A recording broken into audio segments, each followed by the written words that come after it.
हरे कृष्णा कृष्ण कृष्ण हरे हरे, हरे राम राम राम हरे हरे। शास्त्रार्थ से कृष्ण प्राप्ति होता नहीं, भक्ति से है कृष्ण प्राप्ति होता है। शास्त्रज्ञ जो शास्त्र को जानने वाले होते हैं,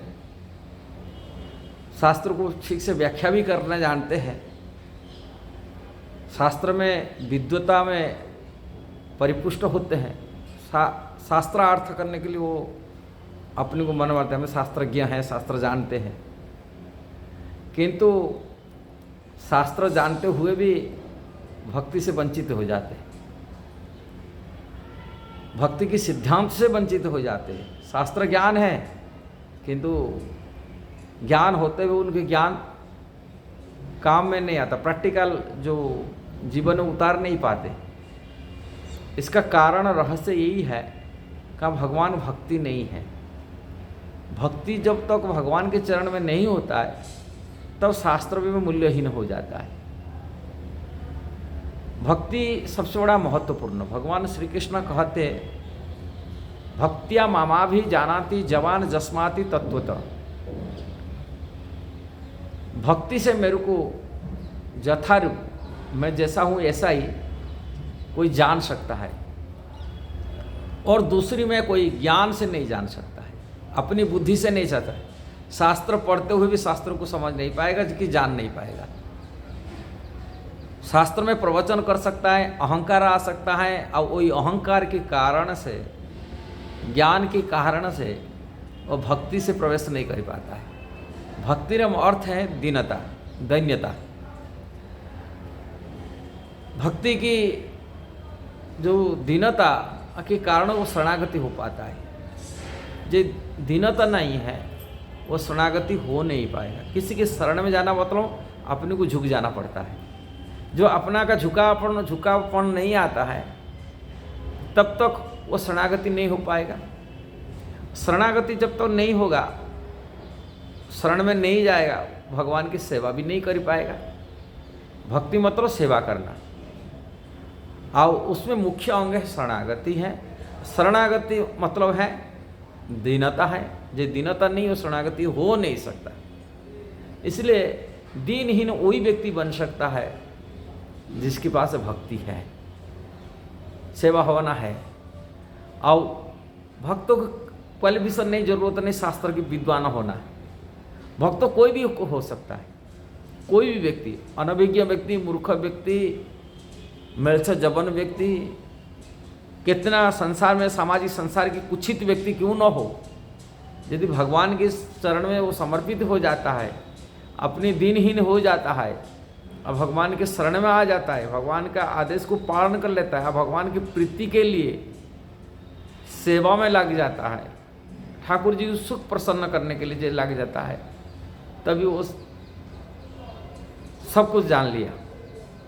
एक प्रसंग आता है भगवान श्री चैतन्य महाप्रभु की लीला की प्रसंग। भगवान चैतन्य महाप्रभु दक्षिण भारत यात्रा में थे। दक्षिण भारत यात्रा में, दक्षिण भारत में प्रसिद्ध मंदिर होता है श्रीरंग जी मंदिर, श्रीरंगपुरम रंग जी मंदिर। श्रीरंग मंदिर में वहाँ कुछ शास्त्र पढ़ने वाले, गीता पढ़ने वाले ब्राह्मण भट्ट की शास्त्र पढ़ते थे। उसी बीच में एक अज्ञानी, माने शास्त्र को इतना अर्थ को ठीक से समझने वाला नहीं थे, अल्प ज्ञान था, किंतु उनका गुरु जी के आदेश पर उन्होंने भगवत गीता पढ़ते थे। गीता पढ़ते थे, भगवती गुरु के आदेश पर पढ़ते थे, किंतु गीता का अर्थ ठीक से समझ नहीं पाते थे। किंतु गीता पढ़ने के टाइम में आंसू गिराते थे, रोते थे।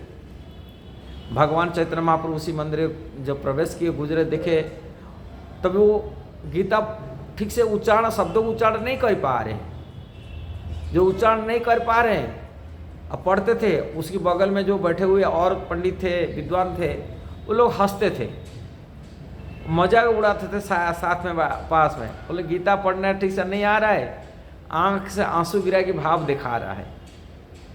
भगवान चैतन्य महाप्रभु जाकर उनको पूछने लगे, साधु जी आप भगवत गीता पढ़ते हैं, ये लोग आप लोगों को देखकर हंस रहे हैं, आप स्पष्ट उच्चारण नहीं कर पा रहे इसलिए हंस रहे, किंतु आप आंसू क्यों गिरा के रो रहे हैं?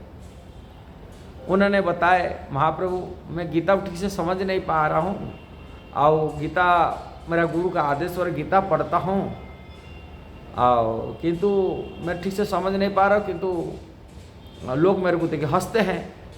महाप्रभु जी आप हंसते तो, किंतु आप रोते क्यों? आंसू गिरा क्यों रो रहे?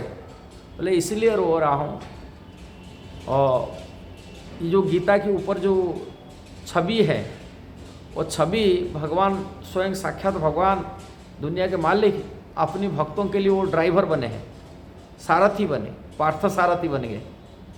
और वो छवि को मैं जब चिंतन आता है, विचार आता है, तभी मैं आंख से आंसू रोक नहीं पाता हूँ। मैं सोचता हूँ दुनिया के मालिक होते हुए भी अपने भक्तों के लिए वो ड्राइवर बन सकते हैं। ये मन में विचार आता है, उनका करुणा की दया प्रति जो भगवान की करुणा है, उनका दया है, उनका स्नेह है, उनका प्रेम है, इसको जब विचार आता है मेरे से आंसू गिर जाता है मेरा आँख से।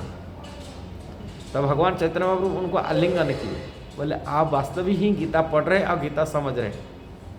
पास में पंडित भले विद्वान है, शास्त्र का अर्थ को ठीक ठीक जान रहे हैं, किंतु भगवान की करुणा को वो समझ नहीं पा रहे, भगवान की कृपा को समझ नहीं पा रहे। इसलिए आप समझ रहे वास्तविक शास्त्र पढ़ने का यही उद्देश्य होता है, भगवान की भक्ति करना, अपने को दीनहीन बन करके भगवान के शरण में जा करके भगवान श्री कृष्ण की सेवा में लग जाना। क्योंकि शास्त्र अध्ययन करते हुए, शास्त्र को ठीक से समझते हुए यदि भगवान की सेवा में लग नहीं पाए, भगवान की शरणागति नहीं पाया, दीनता नहीं हो पाया, अब भगवान के प्रति प्रेम नहीं हो पाया, भगवान की करुणा दया को नहीं समझ पाया, तभी शास्त्र पढ़ने को शास्त्र पढ़ने में कोई मतलब नहीं रह गया। शास्त्र का उद्देश्य यही है, भगवान की भक्ति करना, भजन करना, भगवान की शरण में जाना, भगवान की सेवा में लागे जाना। ये ठाकुर जी की सेवा में कैसे भगवान प्रसन्न होंगे, वो प्रसन्नता के लिए विचार करना, भगवान ठाकुर जी कैसे प्रसन्न होंगे, ये है भक्ति है। यदि आपको भक्ति करते हैं, शास्त्रार्थ करना कोई आवश्यक नहीं है। यदि वीडियो सही लगा जरूर उसको शेयर करना, सब्सक्राइब करना, लाइक कमेंट देना। हरे कृष्णा।